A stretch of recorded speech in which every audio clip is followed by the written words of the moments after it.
8장에서부터 이 일곱 나팔에 관한 재앙이 쭉 시작이 돼서 이것이 11장까지 쭉 이어집니다. 그래서 오늘 우리가 이 9장의 내용에서는 다섯 번째 천사가 나팔을 불 때 어떤 광경이 펼쳐지고 있는지, 또 여섯 번째 나팔을 든 천사가 이 나팔을 불게 될 때 어떤 일이 있게 되는지 그 환상이 묘사가 되고 있습니다. 먼저 다섯 번째 나팔이 불려지게 될 때는 황충의 재앙으로 요약할 수 있는 그런 내용들이 소개가 되고 있습니다. 우리가 이런 재앙들을 살펴보게 되면 애굽에서 있었던 하나님의 백성들을 구원하시기 위해서 이 애굽 나라에 모세와 아론을 통하여 하나님이 행하셨던 이 10가지 재앙들과 여러 가지 면에서 이미지가 비슷한 면들이 등장하게 됩니다. 메뚜기의 재앙이 옛적에 애굽 나라에 그 재앙이 있게 되면서 애굽 나라의 모든 음식들, 먹을 것들을 다 먹어 치워버리는 일로 인해서 이 바로가 손을 들었던 그런 경험이 있었다는 것이죠.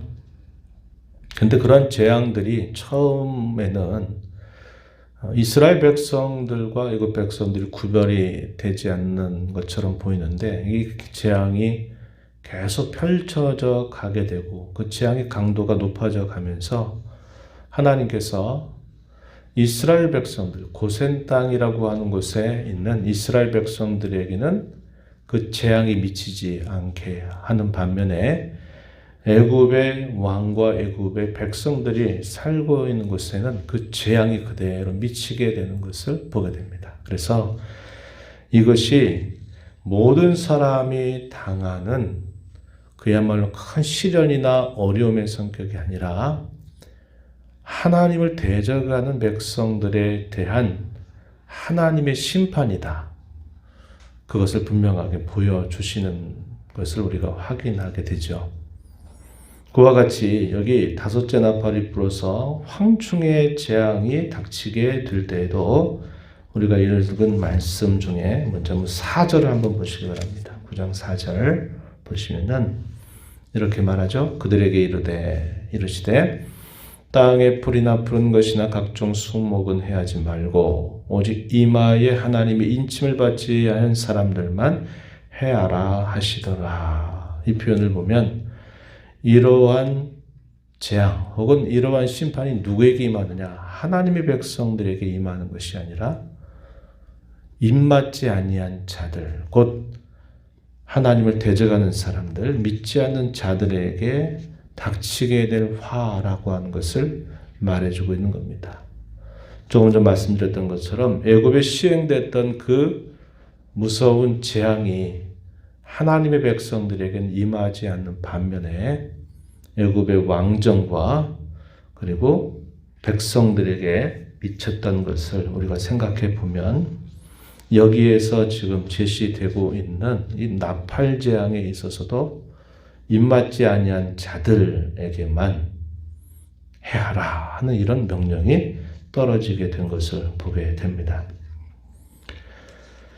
앞부분으로 가셔가지고 1절에 보면 하늘에서 땅에 떨어진 별 하나가 있어서 무저경의 열쇠를 받았다 이렇게 소개를 해줍니다. 1절 말씀에 그렇게 소개되죠.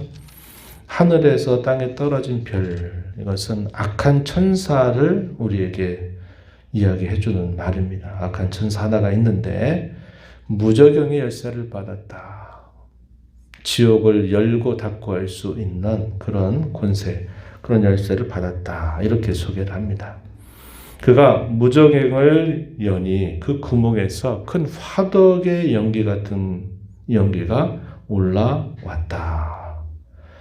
지옥 같은 곳에서 화덕의 연기가 올라온다는 겁니다. 해와 공기와 그 구멍에 공기가 그 구멍의 연기로 인해서 어두워졌다. 이 말은 악한 이 영향력, 이 죽음의 영향력이 강하게 미치게 된다 하는 것을 보여주고 있는 겁니다.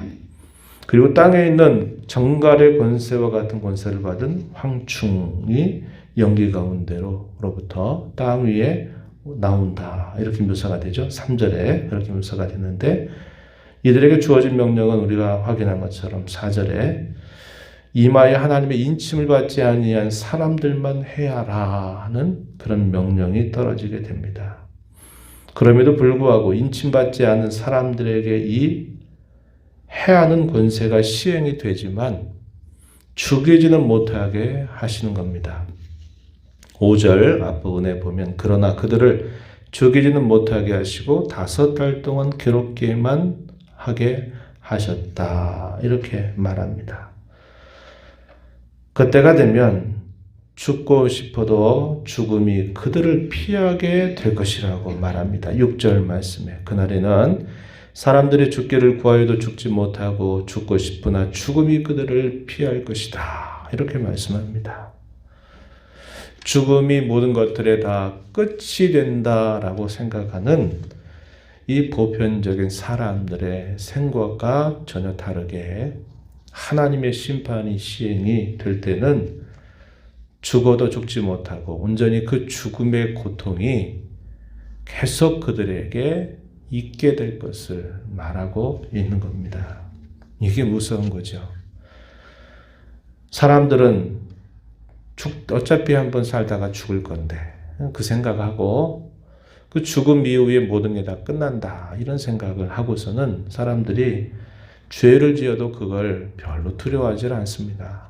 또 그 심판이 그때그때마다 나타나지 않죠. 거짓말하고 불의를 행하고 다른 사람을 속이고 해야 하는 일들을 해도 법적으로 그게 확실하게 명백한 증거만 없으면 된다 이렇게 생각합니다. 그러면서 악을 행한 일에 담대하고 또 하나님을 대적한 일에 담대한 모습을 가지고 있어요. 그러나 성경은 말합니다. 결코 죽음으로 끝나는 것이 아니다 하는 것을 말하고 죽음과 같은 고통이 계속될지언정 죽음이 그들을 피하게 될 것이다. 이렇게 말씀을 하고 있습니다. 그 황충들의 모양에 대한 묘사를 보게 되면 7절 이하로부터 10절까지 묘사가 되는데 아주 흉악하게 이룰 수 없는 말하기 힘든 정도로 그 모습이 묘사가 되고 있어요. 전쟁을 위하여 예비된 말들과 같다. 그 머리는 금 같은 관 비슷한 것을 썼고 얼굴은 사람 얼굴 같고 여자의 머리털 같은 머리털이 있고 그 이빨은 사자의 이빨 같고 철호심경 같은 호심경이 있고 날개들의 소리는 병거와 많은 말들의 전쟁터로 달려 들어가는 소리와 같다. 또 정과 같은 꼬리와 쏘는 살이 있어서 그 꼬리에 5달 동안 사람들 해야 하는 권세가 있다. 이 5달이라는 거 하는 것도 문자적으로 5달을 말하는 의미가 아니라 제한된 범위 안에서 제한된 시간 안에서 닥치게 될 죽음과 동일한 그 고통이 시행되는 것, 그걸 말해주는 시기임을 알게 됩니다. 그들에게 왕이 있는데 그 왕이 누구냐 했더니 무적행의 사자, 곧 사탄을 말해주고 있다 하는 겁니다. 11절 말씀에 가서 보시면 무적행의 사자인데 히브리어는 뭐라고 부르냐? 아바돈이라 부르고 헬라어로는 동일한 뜻을 가진 아볼론이라 이렇게 불린다 하는 겁니다. 여러분 철로역정 그 책을 아마 읽어보시고 들어보신 분들은 존 버년이 감옥에 있으면서 성경의 이야기를 하나의 큰 이런 책으로 엮게 되는 내용인데 거기 보게 되면 이 크리스찬이라고 하는 신자가 누가 싸우냐 이 아볼론, 아바돈이라와 더불어 싸우는 그런 모습이 묘사되는 것을 보게 돼요. 이 이름의 뜻이 뭐냐면 파멸록은 파멸자라고 하는 뜻을 가지고 있어요. 사탄에 대한 별칭입니다. 사단과 무장해서 싸우는 모습이 이 철로역정에 보게 되면 그려지게 되는데 바로 이들의 왕이 바로 사탄, 아바돈 혹은 아볼론으로 불리는 그런 자다. 이렇게 소개를 해줍니다. 이것이 다섯 번째 나팔이 불게 될 때 미치게 될 화라고 이야기하고요. 12절부터 21절까지에서는 이 여섯 번째 나팔을 울리게 될 때 어떤 모습이 펼쳐지는가 소개해 줍니다. 전쟁을 통해서 사람들의 3분의 1 정도가 죽게 된다. 이런 내용들을 우리에게 소개해 줍니다. 3분의 1, 이 말도 전체 가운데 3분의 1 이런 표현이기 때문에 전체가 그렇게 되는 일이 아니다 하는 것을 우리에게 먼저 알게 해주죠. 13절 말씀에 보면 하나님 앞 금제단 넷불에서 나는 한 음성이 들립니다. 그 음성이 어떤 음성이냐면 큰 강 유브라데에 결박하고 있었던 네 천사를 놓아주라고 하는 음성입니다. 이것은 우리가 8장에 읽었던 내용 가운데서 8장 3절, 4절 보게 되면 성도들의 기도를 담은 그 향로가 하나님께 올려지고 그 향로가 함께 땅으로 쏟아지게 될 때 그 무서운 심판이 시작되는 것을 보여주죠. 그에 대한 응답과 같은 말씀임을 보게 됩니다. 이 네 천사가 그년 월시에 이르러서 사람 3분의 1을 죽이기로 준비된 자들, 이렇게 묘사가 되고 있다 하는 겁니다. 그러한 일에 있어서 2만만의 마병대, 그 말들과 탄 자들의 모습이 묘사가 되는데 그로 인해서 사람 3분의 1이 죽임을 당하게 될 것이다. 이렇게 말해줍니다. 이러한 죽음이 일어나게 되는 그런 상황들이 펼쳐지는 중에도 살아남은 사람들, 약 3분의 2 정도 되는 그 살아남은 사람들의 반응이 어떠한가 소개해 주기를 20절 말씀 한번 가서 보시면 이렇게 말합니다. 이 재앙에 죽지 않고 남은 사람들은 손으로 행한 일을 회개하지 아니하고 오히려 여러 귀신 또는 보거나 듣거나 다니거나 하지 못하는 금운동과 목석의 우상에게 절한다. 21절 회개하지 아니하더라. 이렇게 말합니다. 이런 무서운 심판들이 임하게 될 때에도 결국 그들은 자신들의 죄악을 회개하는 그런 태도를 갖는 것이 아니라 오히려 우상을 찾고 여전히 그들이 악에서 돌이키지 않는 그 완악함을 나타나게 될 것을 말해주고 있다 하는 것입니다. 그래서 우리가 요한계시록 22장 마지막 부분에 보면 주일날에도 그런 말씀을 드렸죠. 성도들은 어떻게 살아야 되는가라고 말할 때 소속이 다른 거예요. 악을 행하는 자들은 계속적으로 악을 행하고 불의한 자들은 계속 불의를 행하게 될 것이고, 그러나 거룩한 자들은, 의롭게 된 자들은 계속 거룩하고 의로운 행실을 따라 살게 될 거다. 이렇게 말하는 겁니다. 사람이 어떤 일을 만나서 순간적으로는 두려움 때문에 조금 사람의 마음이 겸손해질 수는 있어요. 그러나 근본이 바뀌지 않아요. 그 상황이 조금 지나가면 또다시 본래의 그 본성이 그대로 드러나게 되는 것을 보게 되죠. 우리가 구약의 열왕기 이야기나 왕조 이야기를 쭉 우리가 읽어보기도 했는데 거기서도 그렇잖아요. 악한 왕들이 하는 태도는 그거예요. 자신에게 죽음의 위협이 닥치고 큰 위경이 닥치게 될 때에는 잠깐 겸손한 마음을 갖는 것 같아요. 근데 그 상황이 벗어나면 또 어떻게 합니까? 옛날 그 죄악된 본성이 그대로 나타나죠. 대표적인 인물이 아합 왕입니다. 아합 왕. 그가 어떻게 합니까? 엘리야를 통해서 무서운 그 화가 자신에게 미치게 되니까 하나님 앞에 마음을 낮춰요. 겸손해요. 잠깐 동안. 무서우니까. 죽음의 위협이 닥치니까. 하나님이 그걸 긍휼을 가지고 봐주시면 또 어떻게 합니까? 여전히 그 악한 대로 그대로 또 행하는 거죠. 그 아방에 대한 별칭을 우리가 함께 살핀 바가 있지만 뭐라고 말합니까? 죄에 팔린 사람이다. 이렇게 말해요. 죄에 팔린 사람. 죄에 완전히 팔려서 그 죄라고 하는 그 굴레를 결국 벗어날 수 없는 사람. 이런 식으로 이 아방을 말하는데 그가 그런 태도를 보여요. 마지막에 이 거센 심판이 시행되는 일이 있어도 자기들이 소속에 따라서 결국은 바뀌지 않는다는 거예요. 그게 사람의 이 완악한 본성이라는 것을 우리는 알게 됩니다. 그래서 우리가 이 땅에서 성도로 살아갈 수 있다고 하는 것은 얼마나 놀라운 특권인지 몰라요.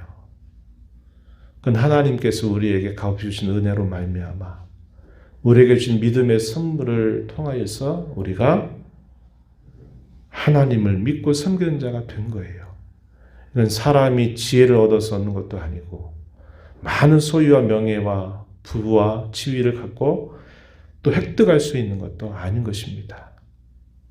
빈부귀천 남녀노소를 막론하고 하나님께로부터 택하심의 은혜를 받은 사람들만이 그 믿음을 소유할 수 있고 그 믿음을 가지고 하나님의 자녀가 되고 그의 백성이 될 수 있는 길입니다. 이것 외에는 결코 어떤 길도 없어요. 그래서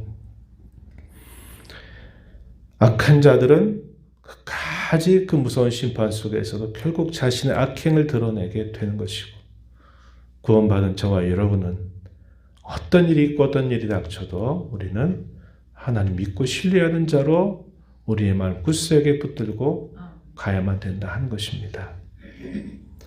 우리가 이런저런 크고 작은 일들을 겪으면서 하나님의 손길이구나.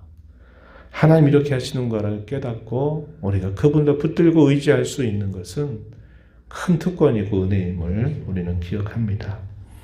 믿고 회개할 수 있고 돌이킬 수 있는 것, 그게 하나님의 은혜라는 것을 우리가 기억하고 저와 우리 남은 삶 속에서 늘 이 주신 이 믿음의 도리를 굳게 붙들고 흔들리지 않고 어려운 일 만나고 시련이 닥치게 될 때는 더 이 믿음을 굳세게 다져가는 저와 여러분의 삶이 되기를 진심으로 바랍니다.